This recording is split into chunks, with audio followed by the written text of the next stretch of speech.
रघुपति सिर पर किरीट धारा, जिसमें मणियाँ कई हजारा, मणि की द्युति जल से धुलते हैं, प्रभु पद नमता सुख फलते हैं, सम्यक कालिक वस गुणधारे, बसु विधि विधि पुनासन हारे, अनेक सिद्धों को नमता हूँ, इष्ट सिद्धि पाता समता हूँ, इष्ट सिद्धि पाता समता हूँ। बोलो अनंत सिद्ध परमेष्टि भगवान की जय हो।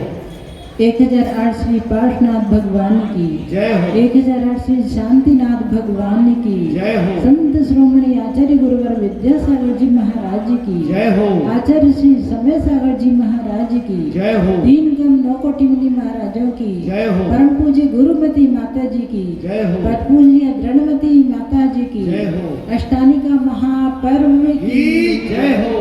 बोलिए परम पूज्य आनिकमा वैराग्यवती माता जी की वंदनामी माता जी।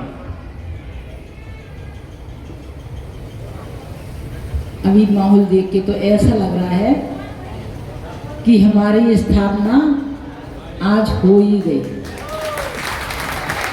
और अगर ऐसा ही माहौल पूरे 4 महीने आपका बना रहा तो हमें वास्तव में ऐसा लगा कि जैसी भावनाओं से माता जी ने हमें यहाँ पहुँचाया है तो माता जी की भावनाएं पूरी सार्थक हो जाएंगी। क्योंकि माता जी ने कहा था तुम्हें केवल गोरझा में जाके बैठना है, करना कुछ नहीं है। करेंगे बोलो, बस तुम्हें थोड़ा सा उनको बताते जाना है, वो लोग सब कर लेंगे। तो हमने वास्तव में इतना ही कहा था कि भाई आज हम लोगों की स्थापना है तो एक कलश तो कम से कम रख दो, और वो भी जितने पैसे में जो जितना जाके, और उसकी बोली अपन दीपावली के बाद लगा लेंगे। हम लोगों ने सिरवानी में भी ऐसा ही किया था कि चतुर्दशी के दिन एक कलश मंदिर में रख लिया था, सबकी भावनाएं उसमें डाल दी थी और एक बोली लगा के रख लिया था, और उसकी बोली फिर दीपावली के बाद लगाई थी। तो ऐसा ही हमें अचानक याद आया, हमने भैया से कहा कि भैया हम लोग खाली स्थापना थोड़ा ना करेंगे, एक कलश रख दो, फिर तुम्हारी बोली 30 तारीख को हो जाएगी। तो भैया ने भी कहा कि ठीक है माता जी, एक कलश रख देती हैं। पर एक कलश जो सामान्य से रखा होना था, जब उस कलश के साथ 3 लोग की भावनाएं जुड़ गई और 3 लोगों ने एक कलश करके 3 लोगों में लगा दिया। तो ऐसी आपकी भावनाएं अगर प्रबल रही तो ये चातुर्मास वास्तव में बड़ी माता जी के अनुसार हो जाएगा। अभी ये यहाँ से प्रश्न भी किया गया था कि माता दी दान के बारे में बताएं कि सबसे अच्छा दान कौन सा रहता है, वो दान क्यों करना चाहिए और उसके पैसे कैसे देना चाहिए। तो आज का दान का ही माहौल, वैसे तो विधान का अंतिम दिन है, अंतिम दिन है ना, बहुत सारे अर्घ्य चढ़ना है, 1008 अर्घ्य चढ़ना है, परंतु फिर भी कोई बड़ी बात नहीं। 1008 आपके प्रतिदिन 11:30 पे हो जाते थे, आज 12:30 बज जाएंगे, कोई बात नहीं। समय का दान भी हमारा एक दान है। वैसे 4 प्रकार का दान बताया है, वो हम आपको बता दें। 4 प्रकार के दान कौन कौन से होते हैं सभी को मालूम है। आहार दान, औषधि दान, आवास दान और शास्त्र दान, ये 4 प्रकार के दान होते हैं।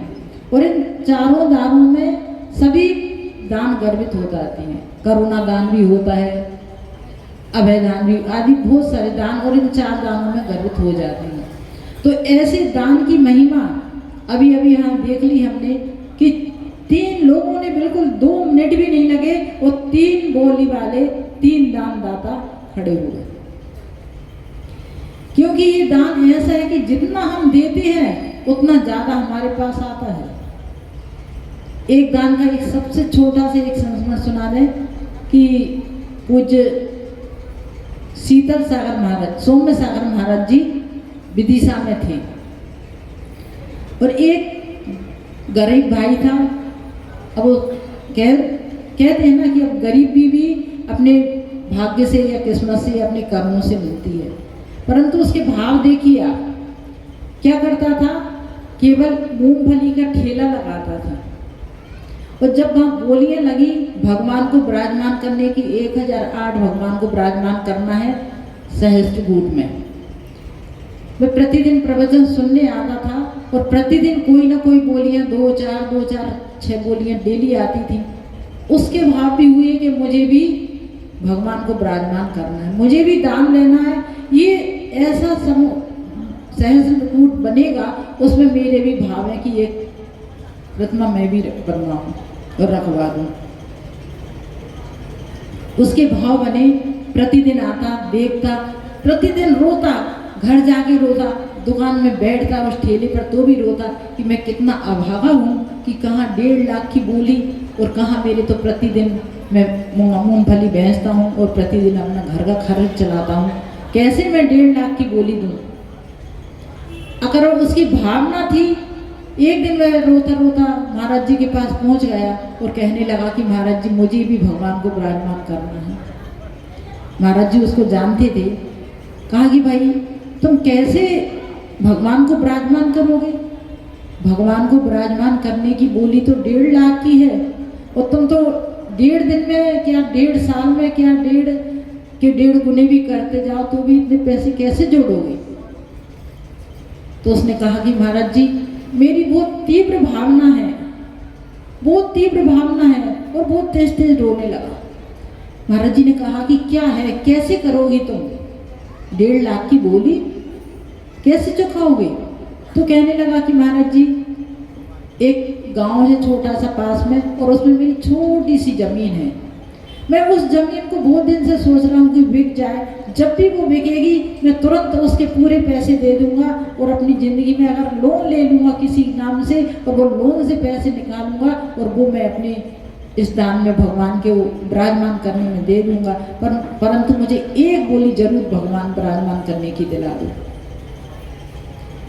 महाराज जी ने उसके भावों को देखा और कहा कि ठीक है, अगर तुम 2-4 साल में भी पैसे नहीं दे पाते तो कोई बात नहीं, तुम्हारी बोली हम 11 साल के लिए कर देते हैं, 11 साल में तुम 1.5 लाख रुपए दे देना। बड़ा खुश हो गया क्योंकि उसकी भावनाएं पूरी हो गई और उसने अपना नाम मूर्ति में लिखवा दिया कि मेरा एक नाम लिख लो। खुश हुआ, घर में जाके अपनी पत्नी को बताया कि मैं आज 1.5 लाख की बोली ले आया। पत्नी को पहले तो आश्चर्य लगा कि कैसे देंगे, घर में एक टाइम खाने के लिए नहीं और ये 1.5 लाख की बोली ले आए, आखिर कैसे देंगे, वो भी चिंतित। परंतु फिर उसने भी साहस बनाया। उसके पति ने कहा कि मैं जो गांव में जमीन डली है उसको बेच के कुछ लोन ले लूँगा मकान बनाने के नाम से, तो वो लोन से भी कैसे न कैसे करके मैं 11 साल में ये बोली चुका दूँगा। देखिए, जब हमारे दान के भाव होते हैं तो कहते हैं ना कि हमारे दान के भाव होते हैं तो हमारे पैसा कहीं से कहीं आ जाता है। जिस जमीन को वो कई वर्षों से बेचने की सोच रहा है, वो जमीन कई वर्षों से नहीं बिक रही थी, परंतु जैसे ही उसने आज भाव बनाए और तीसरे दिन उसके गांव के लोग आ गए और कहने लगे कि भाई आपका वो छोटी सी जमीन डली है, अगर उसको बेचना चाहो तो हम खरीद लेते हैं। ऐसा कहा तो उसके अंदर से इतनी खुशी हुई, वह दौड़ता हुआ महाराज जी के पास गया और कहने लगा कि महाराज जी देखो, मैं कितने सालों से कोशिश कर रहा था कि वह जमीन बिक जाए, परंतु नहीं बिकी। परंतु जैसे ही मैंने दान का पैसा भगवान को विराजमान करने के लिए दान की बोली ली, तो आज वह जमीन मेरी लेने वाले आ गए। और उसकी वह जमीन बिल्कुल मतलब ऐसी थी कि बिना काम की थी, बहुत कम पैसे में बिकने वाली थी, परंतु वो लोग आए और उन्होंने कहा कि नहीं, वो हमें बहुत ज़रूरी है, इसलिए उसके दुगने पैसे मिले। उसने वो पैसे दिए और धीरे धीरे करके उसकी दुकान से, वो ठेले की मूंगफली का ठेला था, उस ठेले से धीरे धीरे इतनी कमाई हुई कि धीरे धीरे बढ़ते बढ़ते वह 3 साल में इतना अच्छा हो गया, इतना पैसा आया कि उसने घर की दुकान बना ली और उस घर की दुकान से धीरे धीरे पैसे करके उसने 9 वर्ष में पूरी मूर्ति के पैसे दिए। 11 वर्ष भी नहीं हो पाया। ये है हमारे दान का, हमारी भावों का प्रभाव। अगर हमारे अच्छे भाव हैं तो हमारे पास भी जितना दान, कहते हैं कि कुएं से जितना पानी खींचो कुएं का पानी उतना बढ़ता जाता है और उसका पानी गंदा नहीं होता। अगर आप कुएं से पानी नहीं खींचेंगे तो उसमें डाला डाला पानी सड़ जाता है, कोई सूंघ भी नहीं पाता, इतना गंदा हो जाता है और उसमें कूड़ा हो जाता है और पूरा पानी गंदा हो जाता है। ऐसे ही ये दान, धन की 3 गति होती है, सबको मालूम होगा ना, धन की 3 गति होती है। कौन कौन सी 3 गति होती है? दान, भोग, अरु, नाश। अगर हम कहते हैं कि दान करो तो संग लगे, दान करो तो संग लगे, खाओ पियो तो अंग लगे और जोड़ जोड़ के रखो तो जंग लगे। हमें जंग तो लगाना नहीं है, नहीं लगाना ना। कई बार अपन पैसे रुपए अपने तिजोरी में रख देते हैं, पर दीमक लग जाती है तो पूरे रुपए तुम्हारे चले जाते हैं। तो हमें ऐसा नहीं करना। हमारे पास पैसा है तो उसका हमें सदुपयोग करना है। खा पी के अंग लगाना है तो कितना खाएं, इतना भी नहीं खाएं कि हमारा शरीर ही बेकार हो जाए। इसलिए दान दें तो संग लगे, इस भाव में भी और अगले भाव के लिए भी तुम्हारे साथ में जाएगा, ऐसा दान हम दें। परंतु हमारी भावनाएं अच्छी हों। हम देखते हैं कि जो जैसे उस मूंगफली लगाने वाले भाई ने अपनी भावनाएं व्यक्त की तो उसके पास पैसा आ गया। हम सब भी यहाँ जितने भी लोग बैठे हैं, कोई अपनी भावनाओं को ऐसा ना करे कि अरे अब जो बड़े आदमी हैं तो ये तो हर बार बोली ले लेते हैं, हम छोटे हैं, हमारे पास कुछ नहीं है तो हम कैसे लें। कुछ लें या ना दें, भावनाओं को हम प्रबल बना सकते हैं, क्योंकि ये भावनाएं हमारी ऐसी हैं कि इन भावनाओं के माध्यम से हम चाहें तो स्वर्ग पहुंच सकते हैं और भावनाओं से ही चाहें तो नरक और पशुगतु भी जा सकते हैं। हम अपनी भावनाएं अच्छी रखें कि इन लोगों ने बोलियां ली, इन लोगों ने क्यों ली? क्योंकि पास पैसा था। पैसा कैसे आया? इन्होंने पुण्य कमाया और पुण्य के माध्यम से इनके पास पैसा आया और उस पुण्य का उपयोग किया तो पुनः इनके पास पैसा आएगा। अभी हम भावनाएं अच्छी रखेंगे तो हमारे पास भी भावनाओं के माध्यम से पैसा आएगा और जब पैसा आएगा तो हमारा पुण्य होगा, हमारी भावनाएं अच्छी होंगी तो पुनः हम भी ऐसी बोलियां लेंगे। ये पुण्य को हम कैसे बढ़ाएं? हम पुण्य कैसे एकत्रित करें कि हमारे पास पैसा भी हो, तन भी हो, मन भी हो और धन भी हो? ये सब पुण्य से मिलते हैं। पुण्य का योग अच्छा होता है तो हमें ये सब चीज़ें मिल जाती हैं। अगर हमारा पुण्य नहीं है तो हमें ये चीज़ें नहीं मिलती। तो पुण्य को कैसे करें? पुण्य को करने के लिए भी आपने 8 दिन का विधान किया। ये विधान बहुत चमत्कारी दिखा हमें। तो कैसे कि आज विधान पूरा भी नहीं हुआ और 3 बोलियां आ गई। ये चमत्कार नहीं तो क्या है? कहते हैं कि जो 6 महीने में रिद्धि सिद्धि प्राप्त करते हैं, 6 महीने तक रिद्धियां करते हैं, सिद्धि प्राप्त करने के लिए बहुत बहुत तप करते हैं, वो अष्टानिका में अगर सिद्धि रिद्धि प्राप्त करें तो वो 8 दिन में हो जाती है। ये अष्टानिका इतना महत्वपूर्ण है। क्या जो 6 महीने में रिद्धि सिद्धि प्राप्त होती वो अष्टानिका में अगर कोई करे तो 8 दिन में हो जाती है। तो ये ऐसा महत्वपूर्ण विधान, ये सिद्धों की आराधना ऐसी चमत्कारी आराधना है।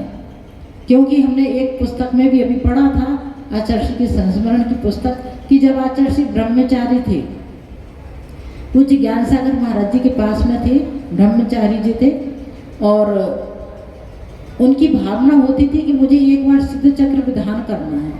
क्योंकि वो ब्रह्मचारी होने के बाद अपने गांव तो गए नहीं, सदलगा नहीं गए, दीक्षा ही हो गई उनकी, दीक्षा के बाद भी नहीं गए।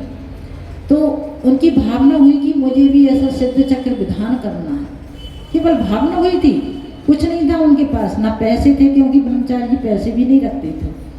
तो पैसे की केवल भावना हुई उनकी भावना इतनी प्रबल हुई कि एक बार कोई श्रावक आया और कहने लगा कि ब्रह्मचारी जी हमारा विधान करवा दो, हमें विधान करवाना है। कौन सा? सिद्ध चक्र विधान। तो आचार्य मतलब ब्रह्मचारी जी थे, उनकी भावना तो थी कि मुझे भी विधान करना है, परंतु कैसे करते? उन्होंने कहा कि आप आचार्य ज्ञान सागर जी से पूछ लीजिए पहले। तो वो पूछने गए कि आचार्य हम सिद्ध चक्र विधान करना चाहते हैं और उसमें ब्रह्मचारी जी का सहयोग भी चाहिए, उनके साथ करना चाहते हैं।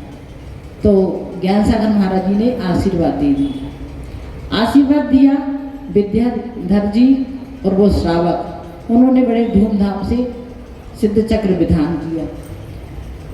सिद्ध चक्र विधान का फल देखें आप, उसका महत्व देखें कि उन्होंने विद्याधर जी ने और वो श्रावक ने मई के महीने में विधान किया और जून में आचार्य की दीक्षा हुई। ये विधान इतना चमत्कारी, इसका महत्व इतना है, परंतु हम एक साल में 3 बार करते हैं।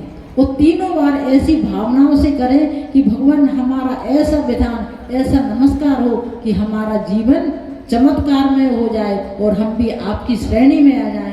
ऐसी भावना के साथ अगर हम विधान करेंगे तो हम उसमें दान भी देंगे और वो दान हमारा हमारे संग जाएगा, इस भव में भी और पर भव में भी जाएगा। क्योंकि जो आचार्य भी थे उनके साथ भी ऐसे ऐसे चमत्कार घटित हुए कि क्या होता, जिन्होंने विधान करके अपने जीवन को सार्थक किया।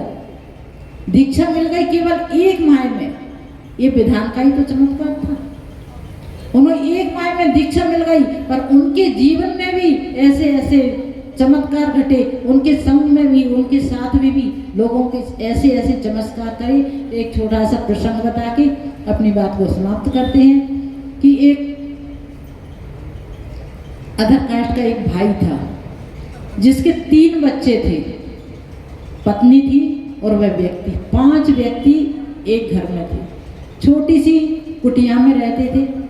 उसके पास केवल एक बकरी थी, कुछ नहीं था, कमाने का साधन केवल एक बकरी थी बस। उसका दोनों टाइम दूध निकालता, आधी किलो एक टाइम में, दूसरी टाइम में आधी किलो दूध। तो आधा किलो दूध तो उसको पूरे दिन में उसके बच्चों को, पत्नी को और उसको लग जाता था। केवल आधा किलो दूध पहुँचता था और उसकी केवल कीमत थी 3-4 रुपये। 4 रुपये प्रतिदिन में उसके दूध के आते थे और उससे वह दूध में पानी मिला के अपने बच्चों का पेट भरता था। कभी कभी तो ऐसा होता था कि बच्चों को खाने के लिए एक टाइम ही मिलता था, इतना गरीब था। उसने एक दिन सुना कि यहाँ कोई बहुत बड़े साधु आए हैं और वो साधु बड़े चमत्कारी हैं। क्योंकि कहीं भी आचार्य जाते थे तो लोगों को बड़ी आस्था थी आचार्य के पास ऊपर कि इनके दर्शन भी मिल जाते थे तो लोगों को जीवन निहाल हो जाता था। तो उसने भी ऐसा ही सुना था कि कोई बड़े से साधु आए और बहुत अच्छे हैं, अगर इनके पास चले जाओ तो ये उनकी भावनाओं की पूर्ति कर देते हैं। तो एक दिन उसने भी सोचा कि मैं भी जाता हूँ, देखता तो हूँ कैसे चमत्कारी बाबा आए हैं। उसने अपना बकरी का 1 पाव दूध एक लोटे में लिया और हाथ से ढका और एक छोटी सी थाली अपने शर्ट के अंदर की और वह चला गया। दोपहर का समय, दोपहर में थोड़ी भीड़ कम थी, फिर ही वह 2 बार गया तो किसी ने अंदर नहीं जाने दिया। आखिरकार वह बाहर बैठा रहा। तीसरी बार जब गया तो उसने देखा कि चलो कोई नहीं है, मैं जल्दी अंदर चला जाऊँ। तो जब अंदर घुसा और जैसे ही अंदर पहुँचा तो आचार्य बाहर जा रहे थे। आचार्य का खड़ा होना हुआ और उसका अंदर जाना हुआ। जाके उसने, उन लोगों में तो अष्टांग नमस्कार करते हैं ना, तो उसने जल्दी से जाके लोटा एक तरफ रखा और आचार्य के चरणों में अष्टांग नमस्कार किया। आचार्य खड़े होकर देख रहे कि कौन है, एकदम आके और एकदम अष्टांग नमस्कार किया। उसने अष्टांग नमस्कार करके जल्दी से अपने शर्ट से थाली निकाली और आचार्य के आगे रख दी और जल्दी से बाजू से लोटा उठाया दूध का और आचार्य से कहा कि आप अपने पैर इसमें रख दो। आचार्य ने ऊपर से नीचे तक उसको देखा, थोड़ा सा मुस्कुरा दिया देखते ना, कोई अगर सामने आ जाए और उसके सामने थोड़ा सा मुस्कुरा दो तो उसका उत्साह बढ़ जाता है। तो जैसे ही आचार्य जी ने थोड़ा सा मुस्कुराया तो उसका उत्साह बढ़ गया और उसने हाथ जोड़ के कहा, बाबा जी इसमें पैर रख दो, मैं आपके पैर धुलाना चाहता हूँ। आचार्य जी तो बड़े करुणाधारी थे। उन्होंने अपने दोनों पैर उठाए, उस थाली में रख दिए। जैसे ही थाली में पैर रखे, उसने अपना लोटा उठाया और आचार्य जी के दोनों चरणों में वह दूध डाल दिया। आचार्य जी उसको देख रहे कि ये क्या कर रहा है, और उसने दोनों चरणों में वह दूध डाल दिया। और जैसे ही आचार्य जी ने उसको देखा तो उसने कहा कि गुरुजी, मैं बहुत गरीब हूँ, मेरे 3 बच्चे हैं, कभी कभी भूखा भी रहना पड़ता है उनके लिए। मैं आपसे कुछ नहीं मांग रहा, बस इतना ही मांगता हूँ कि मेरे बच्चे बस पल जाए। आचार्य जी ने उसको देखा, अपने दोनों चरण बाहर निकाले और फिर आचार्य जी चले गए। और उसने वह थाली का दूध उठाया और अपने लोटे में कुड़ेला और अपने घर ले गया। घर ले जाके उसने 3 बच्चों को पिलाया, पत्नी ने पी लिया, खुद ने पी लिया। पाव भर दूध, 3 बच्चे, पत्नी और बच्चे, 5 लोगों ने भरपेट पी लिया, वह दूध कम नहीं हुआ। इसके बाद 5 ने दूध पी लिया, इसके बाद भी उन लोगों को 3 दिन तक भूख नहीं लगी। 5 लोगों को 3 दिन तक भूख नहीं लगी, तो उनका वह 3 दिन का दूध और 3 दिन का भोजन जो बचा, उससे ऐसी बढ़ोतरी हुई कि धीरे धीरे धीरे धीरे धीरे करके वह 2-4 साल में इतना हो गया कि उसके अच्छे से पेट भरने लगा। और वो 3 दिन की भूख से जो अन्न बचा, जो दूध बचा, उससे पैसे उसने कमा लिए। क्योंकि पैसे तो 1 दिन का भी पैसा बच जाता है तो वो अब बढ़ोतरी होती रहती है। जब 3 दिन का पैसा और 3 दिन का अन्न बच गया तो उसके दिन प्रतिदिन उसकी बढ़ोतरी हुई। उसका जीवन आचार्य जी के चरणों से निहाल हो गया। क्योंकि उनके जीवन में भी दीक्षा कहाँ मिली उन्हें? अजमेर में। कैसे मिली? उनकी भावनाएं थी कि मैं सिद्ध चक्र विधान करूं। सिद्ध चक्र विधान का महत्व से 1 महीने में उनको दीक्षा मिल गई। अब उनके जीवन में भी ऐसे ऐसे उनका जीवन भी इतना चमत्कारी था कि लोग उनके चरणों में अगर एक बार नमस्कार कर लेते थे, उसका भी जीवन चमत्कार में हो जाता था। वह व्यक्ति 3 दिन की अपनी कमाई जो करता था, 1 दिन की कमाई में 3 दिन की कमाई हो गई और उससे धीरे धीरे उसकी पूंजी बढ़ गई और उसने अपने जीवन को सार्थक कर लिया। ऐसा ये विधान आप लोगों ने यहाँ किया है, आज पूर्ण करना है। ऐसी भावना के साथ हम भी, अगर किसी के पास कुछ हो ना हो, परंतु भावनाएं सबके पास हैं। कोई भी कार्यक्रम हो, चाहे वो पैसा वाला हो, चाहे बिना पैसे का हो, पूजन हो, भक्ति हो, आहारचर्या हो, औषधि दान हो, किसी गरीब को अगर देख के हमारे लिए दया आती है तो वो भी एक करुणा दान है। तो हम अपने भावों में कम से कम निर्मलता लाएं। जैसा हमारे भाव होते हैं वैसे हमारा कर्म का बंध होता है और उसका फल भी हमें वैसा ही मिलता है। अपने भावों को शुद्ध रखें। इसी भावना के साथ बोलो अनंत अनंत सिद्ध परमेष्टि भगवान की। कोई भी उठेगा नहीं।